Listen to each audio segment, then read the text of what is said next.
As-tu déjà remarqué comment certains hommes entrent dans une pièce et changent tout sans prononcer un mot? Ils ne sont ni les plus beaux, ni les plus riches, mais ils portent en eux quelque chose que peu de gens parviennent à comprendre. Une présence silencieuse qui impose le respect. Tandis que la majorité se déplace comme des animaux affamés, lorgnant les corps, cherchant l'approbation, ces hommes ne recherchent rien, et c'est précisément pour cela qu'ils reçoivent tout. Ils ne demandent pas, ils ne supplient pas, ils n'en ont pas besoin. Et c'est justement cela qui les rend si puissants, ce qui les distingue. Ils ne sont pas contrôlés par leurs propres désirs, tandis que le monde pousse les hommes vers la pornographie, vers le vide de la validation sexuelle. Ces rares individus ont développé quelque chose d'exceptionnel, un esprit désexualisé. Mais attention, cela ne signifie pas faiblesse, cela signifie force intérieure. Cela signifie regarder le désir en face et choisir de ne pas en être l'esclave. Carl Jung l'avait déjà dit, tant que vous ne rendrez pas conscient l'inconscient, il dirigera votre vie et vous l'appellerez destin. Aujourd'hui, la majorité des hommes vit prisonnière d'un destin invisible, tracé par la pornographie, la dépendance, le désir incontrôlable. Mais cela peut être brisé. Vous n'avez pas besoin d'être un de plus. Dans cette vidéo, vous allez découvrir pourquoi l'esprit désexualisé est l'arme la plus puissante qu'un homme puisse posséder dans le monde moderne, et ce qu'il faut pour l'acquérir. À partir de maintenant, rien ne sera plus comme avant. Dans un monde où tout se court, l'homme qui reste en silence devient un phare. Dans un océan de regards affamés, le regard qui ne désire plus voir crée un impact immédiat. L'homme qui ne recherche rien. As-tu déjà remarqué comment la majorité des hommes entrent dans un environnement en portant un besoin? Ils regardent trop, parlent trop, sourient trop. Ils demandent toujours quelque chose. Approbation, attention, validation. Mais il existe un autre type d'homme. Un homme qui ne porte pas ce vide dans les yeux. Il ne cherche pas à conquérir. Il est simplement présent. Sa présence est un chant, et ce chant communique quelque chose de rare, l'autosuffisance. Il n'est pas indifférent au monde, mais il n'est pas non plus motivé par lui. Tandis que tant d'autres agissent par impulsion, il agit par choix. Tandis que tant d'autres désirent être remarqués, il observe. Tandis que tant d'autres réagissent, il est simplement. Ce type d'homme possède ce que Carl Jung appellerait un centre, un point interne d'équilibre autour duquel sa psyché tourne. Ce n'est ni l'ego, ni le désir, ni la performance, c'est quelque chose de plus profond, la présence qui naît de l'autodomination, et cela le rend naturellement magnétique. Les gens, en particulier les femmes, le perçoivent instantanément, non pas rationnellement, mais corporellement. Elles sentent qu'elles sont en face de quelqu'un qui n'a pas besoin d'elles pour se sentir complet. Cette absence de besoin enlève le poids de l'interaction. La femme ne se sent pas observée comme un objet, elle se sent vue comme une présence. Elle se détend, elle s'exprime, elle partage. Et non pas parce qu'elle est manipulée, mais parce qu'elle est respectée à un niveau que la majorité des hommes ne conçoit même pas. C'est le secret de l'homme qui ne recherche rien. Sa présence transforme l'environnement parce qu'elle n'est pas motivée par la rareté. Il a transcendé l'identification aveugle au désir. Il ne l'a pas supprimé, il ne l'a pas nié, mais il a appris à ne pas en être contrôlé. Et c'est cela qui le distingue. Tandis que les autres vivent en essayant de conquérir le monde pour combler un vide intérieur, il porte en lui un monde intérieur qui transforme tout autour de lui, et ce n'est que le début. L'esclavage invisible. Que se passe-t-il avec un homme qui ne domine pas son propre désir? Il devient prévisible et tout ce qui est prévisible peut être contrôlé. Le système ne veut pas que vous vous en rendiez compte. Il veut que vous continuiez à croire que vos impulsions sont naturelles, que votre volonté est la vôtre, que votre désir est liberté, mais ce n'est pas le cas. Vos yeux ont été conditionnés à chercher le corps. Votre cerveau a été entraîné à poursuivre l'excitation. Votre attention est constamment attirée vers le bas, vers l'instinct, vers la consommation, vers l'immédiateté. Regardez autour de vous. Affiches, films, musique, réseaux sociaux. Tout est imprégné d'érotisation, mais non pas dans un sens sacré, dans un sens fonctionnel. Fonctionnel pour le marché, fonctionnel pour ceux qui profitent de votre distraction. Tandis que vous pensez que vous choisissez, quelqu'un choisit pour vous. Et qu'est-ce que vous perdez dans ce processus? De l'énergie, de la clarté, de la présence. Vous devenez un homme de plus qui réagit et ne crée pas, qui consomme et ne construit pas, qui désire mais ne se satisfait jamais. Carl Jung l'avertissait déjà. Les dieux sont devenus des maladies. Les forces qui étaient autrefois ritualisées, intégrées dans des mythes et des symboles, se sont aujourd'hui transformées en compulsions. Et parmi toutes ces forces, le désir sexuel est celle qui est le plus facilement exploitée. La pornographie n'est pas seulement un produit, c'est un instrument de contention masculine, un anesthésiant pour votre puissance, un détournement de votre énergie vitale. Tandis que vous croyez vous satisfaire, vous êtes en réalité vidé. Tandis que vous croyez être un homme, vous êtes maintenu comme un garçon prisonnier de la fantaisie. Tandis que vous pensez être aux commandes, le système vous modèle, un clic à la fois. C'est pourquoi l'esprit désexualisé est une menace, parce qu'il ne répond pas aux stimuli programmés. Il observe, choisit, réagit avec conscience. Il brise le cycle, et l'homme qui brise le cycle devient imprévisible. Cet homme ne peut plus être manipulé avec des promesses de plaisir, ne peut plus être traîné par des déclencheurs visuels. Il ne peut plus être réduit à l'animal que le système veut qu'il reste, parce qu'à présent il voit le poids invisible. Vous pouvez cacher vos pensées, contrôler votre discours, entraîner vos expressions, gestes, postures, mais il y a quelque chose que vous ne pouvez pas pas dissimuler l'énergie que vous portez.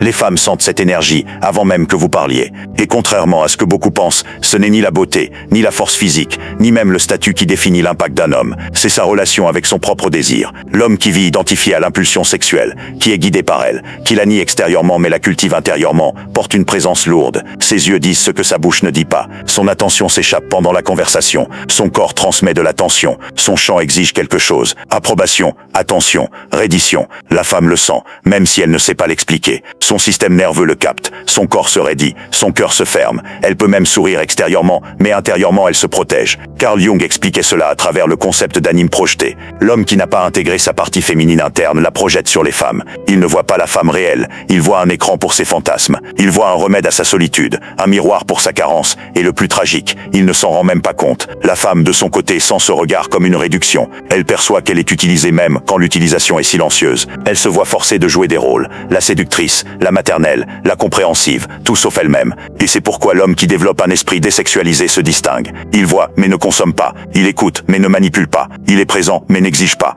Son énergie est claire. Son regard est ferme, mais pur. Son attention est entière, mais libre. Cette présence communique quelque chose de rare. La sécurité. Non pas la sécurité du faible, qui ne ressent pas de désir, mais celle du fort qui le ressent profondément, et choisit de le canaliser, de ne pas en être dominé. Et c'est dans cet espace sécurisé que la femme s'épanouit. Elle s'ouvre, elle se montre, elle fait confiance, parce qu'elle a enfin trouvé un homme qui ne la veut pas comme une fuite, mais la reconnaît comme une présence. La projection de l'anima. Il voit des corps, des fonctions, des fantasies, mais pas la femme réelle. Ce qu'ils voient sans le savoir, c'est leur propre anima projeté. Carl Jung nous a enseigné que l'anima est l'image féminine dans l'inconscient de l'homme. Elle est construite à partir de la mère, des expériences, des idéalisations. Et quand l'homme ne reconnaît pas cette image comme interne, il la projette à l'extérieur. Il se met à chercher dans les visages féminins ce qu'il devrait avoir trouvé en lui-même. C'est pourquoi tant d'hommes idéalisent, romantiques, deviennent obsédés. Ils n'aiment pas la femme, ils aiment ce qu'elle représente en eux.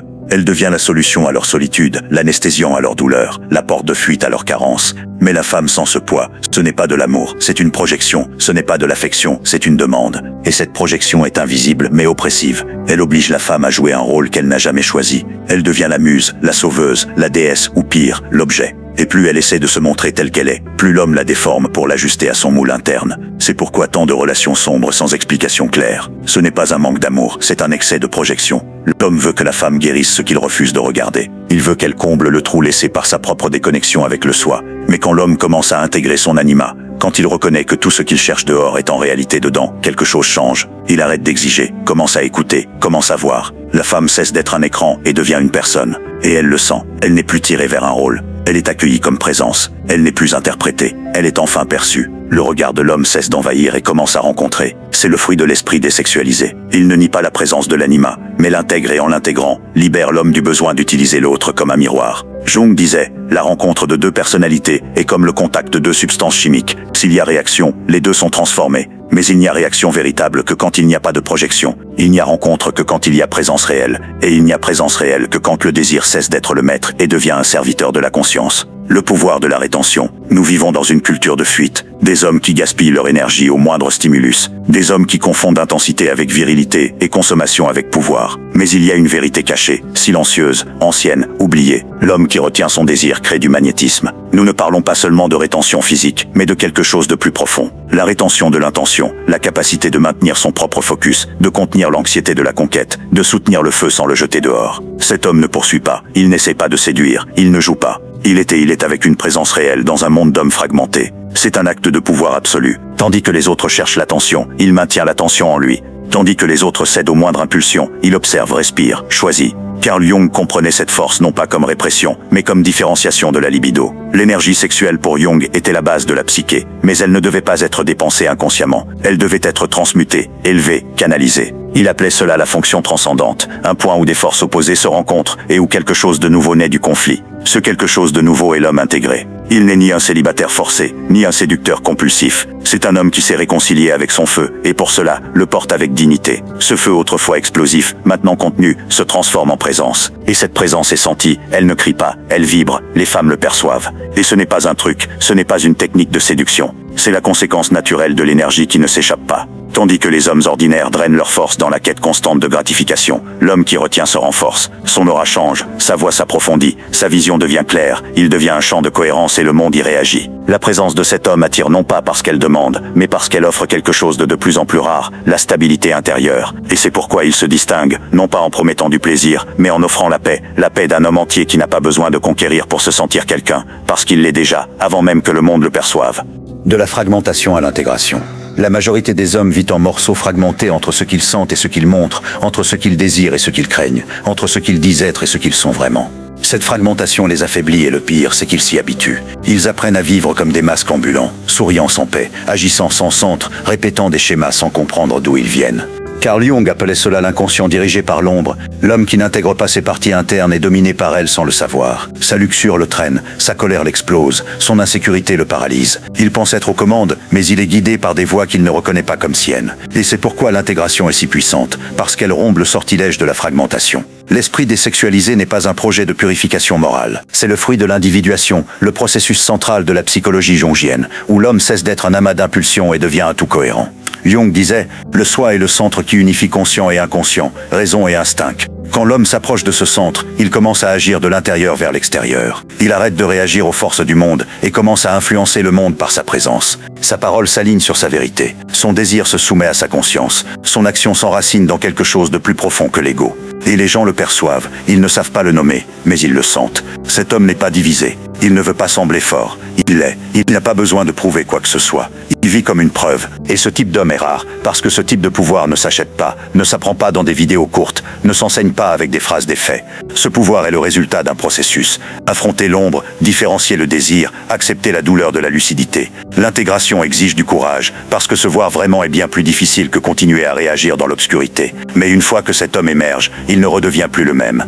Il devient un miroir pour les autres hommes, un refuge pour les femmes, et une présence transformatrice pour le monde autour de lui. Non pas parce qu'il est parfait, mais parce qu'il est entier. La fin du contrôle. Il y a un moment dans le parcours de l'homme conscient où tout change, non pas de manière dramatique, mais profonde. Non pas avec des feux d'artifice, mais avec un silence chargé de sens. C'est quand il réalise qu'il n'a plus besoin de courir après quoi que ce soit, ni les femmes, ni le plaisir, ni l'approbation, parce que quelque chose en lui s'est apaisé. Carl Jung appelait cela l'alignement avec le soi, la totalité de l'être qui intègre conscient et inconscient. Dans cet état, l'ego ne disparaît pas, mais il ne gouverne plus seul. Le désir ne disparaît pas, mais il perd son poste de commandant. À présent, c'est un serviteur, une énergie et non plus une prison. L'homme qui atteint cette maturité énergétique cesse d'être guidé par des impulsions et commence à être guidé par une intuition profonde, un but et une cohérence. Et quelque chose de curieux se produit. Le monde commence à répondre à cette cohérence. Les relations deviennent plus légères. Le travail gagne en sens. Les portes s'ouvrent sans qu'il ait besoin de les enfoncer. Non pas parce qu'il manipule la réalité,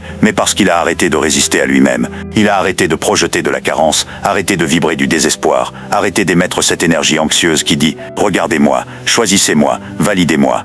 Et à la place, quelque chose de nouveau surgit, la présence. Les femmes le sentent. Elles ne savent pas l'expliquer, mais elles savent faire confiance. Elles ne comprennent pas pourquoi elles t'écoutent plus, pourquoi elles te cherchent plus, pourquoi elles s'ouvrent avec toi plus qu'avec d'autres hommes. Mais leur corps le savent, l'énergie le sait, la nature le sait, l'univers entier le sait quand un homme devient entier. Cet homme ne confond plus plaisir et but, ne troque plus connexion contre distraction, ne vend plus sa paix pour de petits plaisirs. Il a enfin compris qu'il n'avait pas besoin de conquérir le monde, seulement de se reconquérir lui-même. Et dans cet état, il attire. Non pas parce qu'il cherche, mais parce qu'il est. Il devient cet homme rare, celui qui porte le silence mais dit tout, celui qui ne désire pas contrôler, mais inspire le respect par le simple fait d'exister. C'est le pouvoir de l'esprit désexualisé. Ce n'est pas l'absence de désir, c'est la souveraineté sur lui. Et le monde respecte un homme souverain, parce qu'au fond tout le savent, cet homme ne peut être acheté, manipulé, ni dominé. Il est libre. Et un homme libre est la chose la plus dangereuse que le système ait jamais vue.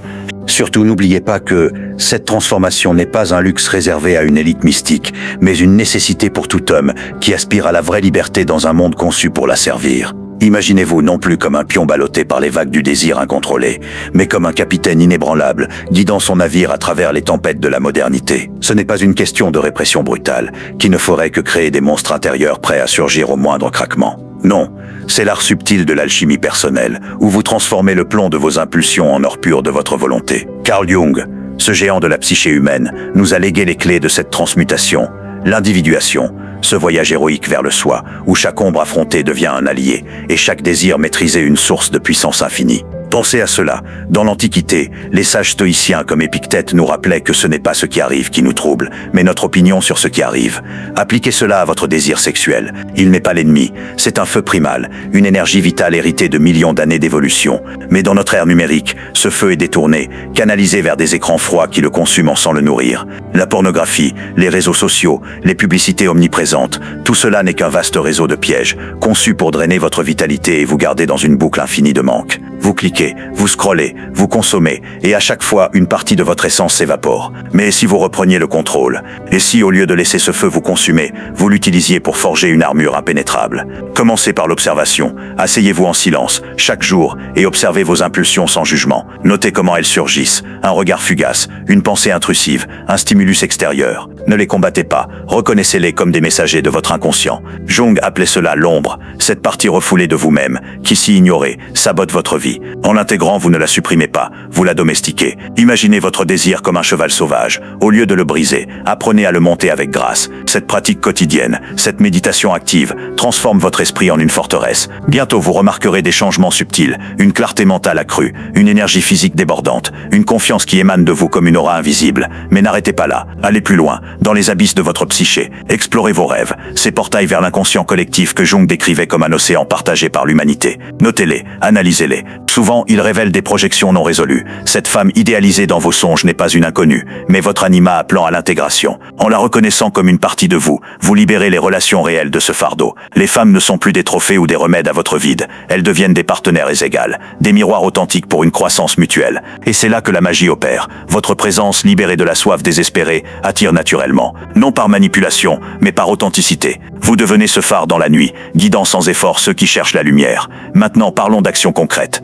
Construisez des rituels qui ancrent cette maîtrise. Chaque matin, affirmez votre souveraineté. Je suis maître de mon désir, pas son esclave. Évitez les pièges numériques, limitez les écrans, bloquez les sites toxiques, remplacez le scrolling par la lecture de philosophes comme Nietzsche, qui clamait celui qui combat des monstres doit prendre garde de ne pas devenir monstre lui-même. Canalisez cette énergie retenue vers des perçus nobles, l'art, le sport, la création. Écrivez, peignez, courez. Transformez la libido en génie créatif, comme le faisaient les alchimistes d'antan. Et entourez-vous d'une communauté. Rejoignez des cercles d'hommes éveillés, où l'on partage non pas des conquêtes futiles, mais des victoires intérieures. Souvenez-vous des conséquences si vous ignorez cet appel. Sans cette désexualisation de l'esprit, vous restez prisonnier d'un cycle vicieux. Désir, gratification éphémère, vide accru. Votre potentiel reste dormant, étouffé par des addictions qui profitent à d'autres. Les empires tombent non par manque de force extérieure, mais par corruption interne. Rome n'a pas été vaincue par les barbares seuls, mais par sa propre décadence sensuelle.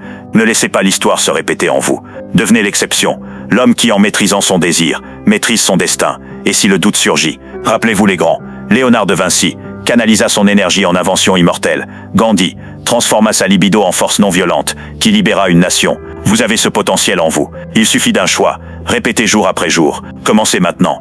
Fermez cet écran. Respirez profondément et sentez le feu en vous. Non comme une menace, mais comme un allié. Vous n'êtes pas né pour ramper dans les chaînes du désir. Vous êtes né pour voler, libre et souverain. Cette voie n'est pas facile. Elle exige discipline, honnêteté brutale, confrontation avec des démons intérieurs. Mais la récompense, une vie d'abondance authentique, relations profondes, accomplissement durable, paix intérieure inaltérable. Vous devenez invincible, non parce que vous évitez les tentations, mais parce que vous les transcendez. Le monde a besoin d'hommes comme vous, des leaders silencieux, des pères inspirants, des partenaires solides. Ne laissez pas le système vous réduire à un consommateur passif. Réveillez le guerrier en vous, intégrez votre ombre et marchez avec la tête haute. Enfin, un dernier mot. Cette transformation est un voyage sans fin, une spirale ascendante vers le soi. Chaque pas vous élève, chaque rechute est une leçon. Vous êtes un être divin, masqué par des voiles illusoires. Déchirez-les et révélez votre lumière. Le monde attend votre éveil. Et rappelez-vous, la vraie puissance n'est pas dans la conquête des autres, mais dans la conquête de soi. Allez frères, le chemin s'ouvre devant vous. Marchez-le avec courage.